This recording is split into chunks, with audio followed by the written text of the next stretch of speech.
Hello my dear students, so welcome back. I hope you all are fine. तो आज हम करेंगे class 6 की सोशल साइंस की वर्कशीट नंबर 33। बच्चों, दो वर्कशीट है आपकी, एक सोशल साइंस की और एक ही इंग्लिश की। दोनों ही वर्कशीट मैं आपको इसी वीडियो में कराने वाली हूँ। आपने कहीं नहीं जाना, इसी वीडियो में बने रहना है। ईजीएट सी वर्कशीट है, बहुत आराम से हो जाएंगी, तो मैं आपको जल्दी से करा देती हूँ। ठीक है बच्चों, तो वर्कशीट नंबर आपकी 33, डेट है 17 नवंबर। विद्यार्थी के नाम में आपका नाम आएगा, कक्षा अध्यापक में आपकी टीचर का, उप विषय है आपका सरकार एवं कानून।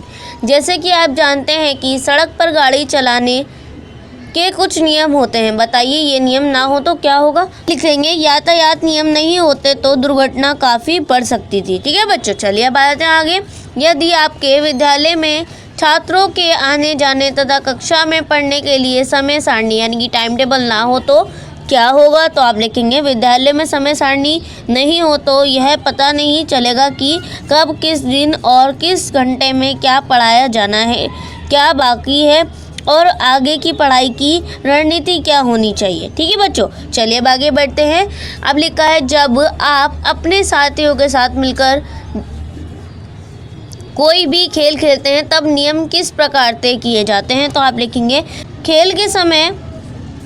खेल के नियम बनाते समय हम तय करते हैं कि कब, कौन, कैसे और क्यों खेलेगा। ठीक है बच्चों, चलिए नेक्स्ट आपका, खेलते समय किस साथी द्वारा नियम ना मानने पर क्या किया जाता है। तो आप लिखेंगे खेलते समय किसी साथी द्वारा नियम ना मानने पर उसे खेल से बाहर निकाल दिया जाता है। फिर इसके बाद आपका लास्ट क्वेश्चन है, कोई भी कार्य करते समय नियम बनाने और उसको पालन करने की ज़रूरत होती है।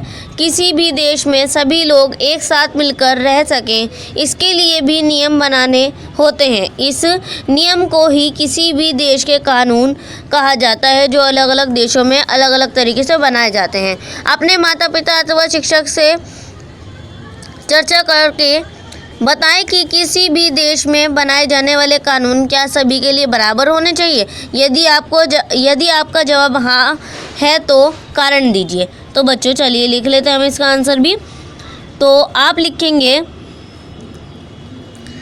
किसी भी देश में बनाए गए कानून उसके सभी नागरिकों के लिए बराबर रहने चाहिए, तभी नागरिकों के बीच समानता को स्थापित किया जाएगा, है ना बच्चों। तो ये थी आपकी आज की वर्कशीट सोशल साइंस की, जो हमने कर लिया। अब हम करेंगे इंग्लिश की वर्कशीट बच्चों।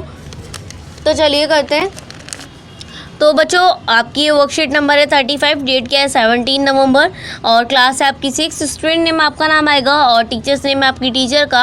Observe the following sentence. A आपका लिखा हुआ है this year we celebrated Deepavali on 4 November. यानी कि बच्चों ये जो आप सेंटेंस पढ़ोगे ना, 4 सेंटेंस जो मैं आपको पढ़ा रही हूँ, इसके अंदर सारे के सारे जो है आपके पास्ट यानी कि जो चीज़ हो चुकी है वो बताई जा रही है आपको। तो इसके अंदर क्या है, सेलिब्रेटेड। ठीक है, फिर उसके बाद है B, I want to school yesterday, तो इसके अंदर वेंट आ गया।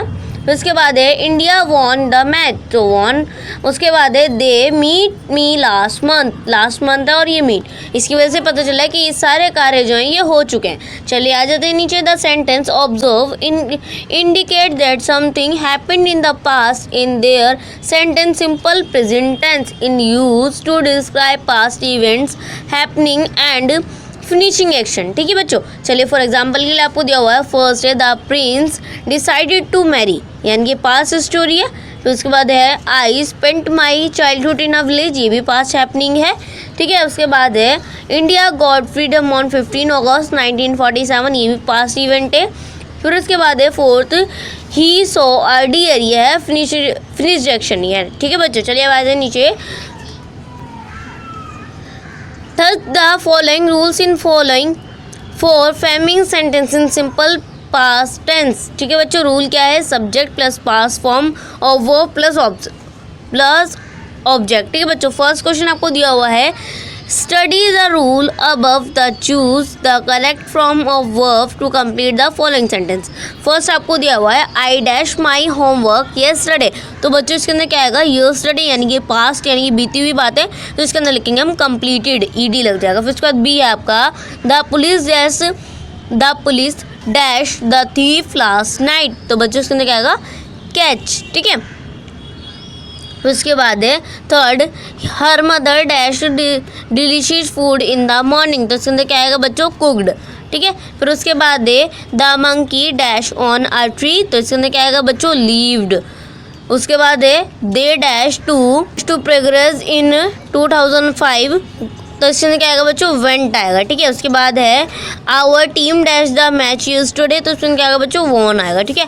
उसके बाद है लास्ट आपका ही डैश टू इंडिया इन 2020, तो इसके अंदर क्या आएगा बच्चों, रिटर्न्ड, ठीक है। तो ये थी आपके आज की दोनों वर्कशीट जो मैंने आपको करा दी है। आई होप आप लोगों को वर्कशीट समझ में आ गई होगी। सो प्लीज़ चैनल को सब्सक्राइब करना मत भूलिएगा और बेल आइकन को भी प्रेस कीजिएगा। तो चलिए बच्चों, मिलते हैं नेक्स्ट वीडियो में, तब तक के लिए take care and good bye.